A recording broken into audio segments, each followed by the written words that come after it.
हमारे पूर्वज कहते थे न रहेगा बांस, जोर से बोलिए, न रहेगा बांस।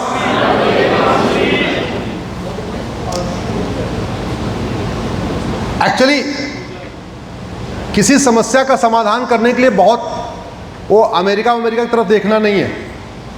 हमारे पूर्वज क्या कहते थे उसको समझने की जरूरत है।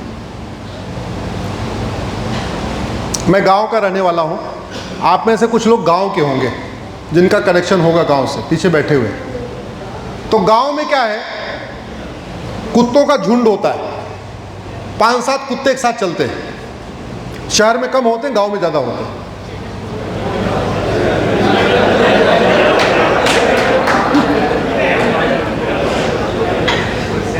और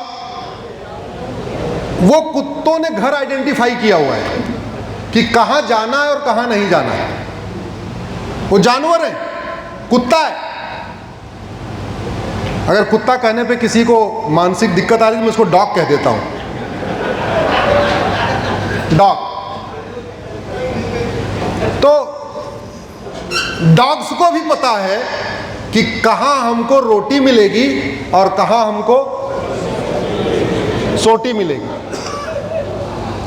तो जहां उनको रोटी मिलती है वो वहां पहुंच जाते हैं, और जहां उनको सोटी मिलती है वहां जाते ही नहीं। सोचो, अगर इंसान को कुत्तों को पता है तो इंसान को पता होगा कि नहीं पता होगा। 2-3 साल पहले कोविड आया था। कोविड से बहुत लोगों का नुकसान हुआ। मैं जो लोग नहीं रहे इस दुनिया में उनको नमन करता हूं। लेकिन उस कोविड ने एक बात हमें सिखाया। कोविड में चोरी हो रही थी क्या? जोर से बोलिए जरा। कोविड में चोरी हो रही थी क्या? नहीं। क्योंकि चोर को मन में खौफ था, ये सामान चोरी करूंगा, मैं झपटमारी करूंगा, मैं पर्स छीनूंगा, क्या पता इसको सामने वाले को कोविड हो और पर्स लूं, हमको भी कोविड हो जाएगा। अरे भैया, चोरी नहीं करूंगा। चोरी बंद हुई कि नहीं बंद हुई?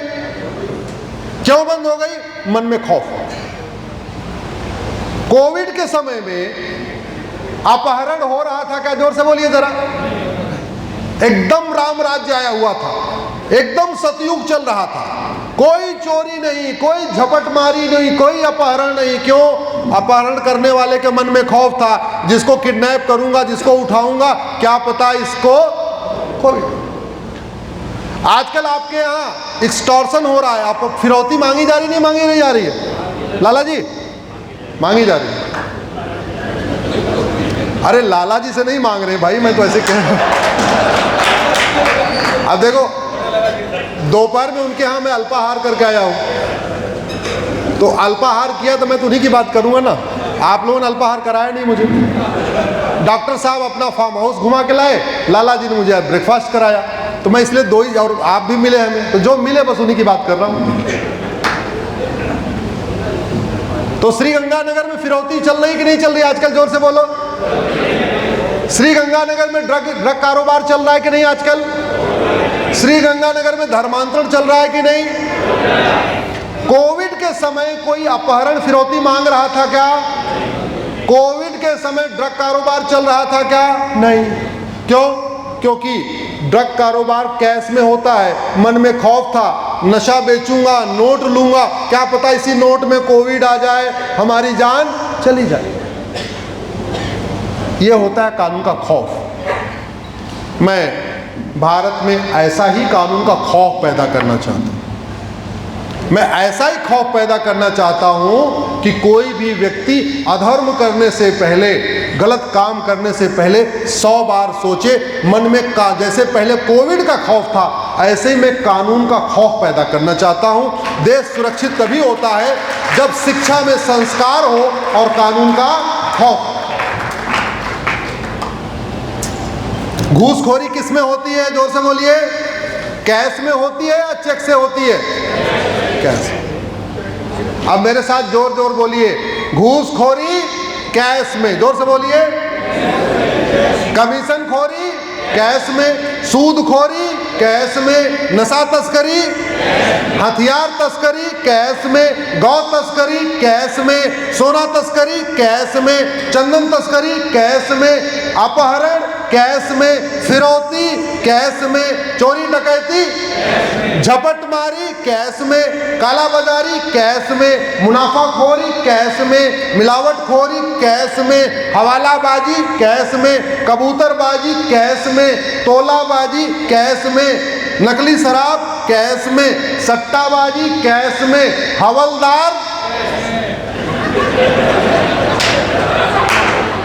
तहसीलदार, पेशकार कैश में, फर्जी आधार कैश में, फर्जी राशन कार्ड कैश में, फर्जी ड्राइविंग लाइसेंस कैश में, फर्जी बर्थ सर्टिफिकेट कैश में, फर्जी वोटर आईडी कैश में, अलगाववादियों की फंडिंग, अरे जोर से बोलो यार, अलगाववादियों की फंडिंग कैश में, माओवादियों की फंडिंग, नक्सलियों की फंडिंग, जिहादियों की फंडिंग, मिशनरियों की फंडिंग, जज साहब के घर में अरे नोटों का बोरा दिल्ली में मिला था, कप्तान साहब, कलेक्टर साहब, लेखाधिकारी, मुंशी जी, मुंसब साहब, सांसद जी, विधायक जी, पार्षद जी, प्रधान जी, जेई साहब, एई साहब, एक्सीएन साहब, डॉक्टर साहब, अरे सरकारी डॉक्टर की बात कर रहा हूं, सरकारी वाले जो पोस्टमार्टम बनाते हैं उसमें कुछ लोगों को बरी कर देते हैं, मैं उसकी बात कर रहा हूं। जातिवाद की फंडिंग कैश में, भाषावाद की फंडिंग कैश में, क्षेत्रवाद की फंडिंग कैश में, अलगाववाद की फंडिंग कैश में, अगड़ा पिछड़ा कैश में, बालू माफिया कैश में, खनन माफिया कैश में। भारत के 90% अपराध किसमें होते हैं, जोर से बोलिए। भारत में 90% अधर्म के कार्य किसमें होते हैं। और पिता दादा क्या कहते थे, न रहेगा बांस, कैश खत्म कर दो 90% समस्या खत्म। हो सकता है नहीं हो सकता। और मैंने आपको पहले ही कहा 100 रुपए से बड़ी नोट बंद हो जाए, 25% भ्रष्टाचार, अपराध, अलगाववाद, कट्टरवाद, जिहाद, मजहबी उन्माद खत्म हो जाएगा। 5000 रुपए से महंगे सामान का कैश लेन देन बंद कर दे, 25% और यानी टोटल 50% अलगाववाद, कट्टरवाद, जिहाद, मजहबी उन्माद, धर्मांतरण, घुसपैठ बंद हो जाएगी। 50,000 रुपए से महंगी प्रॉपर्टी को आधार से लिंक कर दिया जाए, 25% और यानी टोटल 75% घूसखोरी, कमीशनखोरी, जमाखोरी, मिलावटखोरी, कालाबाजारी, नशा तस्करी, माओवाद, नक्सलवाद, धर्मांतरण, घुसपैठ बंद हो जाएगी। और भ्रष्टाचारियों के खिलाफ चीन जैसा कानून बन जाए, 100% प्रॉपर्टी जब्त करने, नागरिकता खत्म करने और साल भर के अंदर फांसी देने के लिए कानून बन जाए। मैं 100% तो नहीं, मैं गारंटी के साथ कहता हूँ 99% भ्रष्टाचार अपराध खत्म हो जाएगा। ना आपसे कोई वसूली करेगा, ना आपसे कोई फिरौती मांगेगा, ना आपकी कोई गाय चुराएगा, ना आपसे कोई आपकी गाड़ी चुराएगा, ना कोई आपको धमकी देगा, ना अपहरण होगा, ना फिरौती होगा। और इसको हमने आजमा लिया है कोविड के दौरान भारत में सतयुग आ गया था, वो सतयुग दोबारा आ सकता है। दुनिया के कई देशों में सतयुग है, सिंगापुर में सतयुग है, जापान में सतयुग है, भारत में कलयुग चल रहा है क्योंकि हमारी व्यवस्था गड़बड़ हुई है। हमारे यहाँ डॉक्टर तो बदल रहे हैं लेकिन हमारी दवाई नहीं बदल रही है। जब तक दवाई नहीं बदलेगी तब तक सतयुग नहीं आएगा। इति चतुर्थ अध्याय। भारत माता की।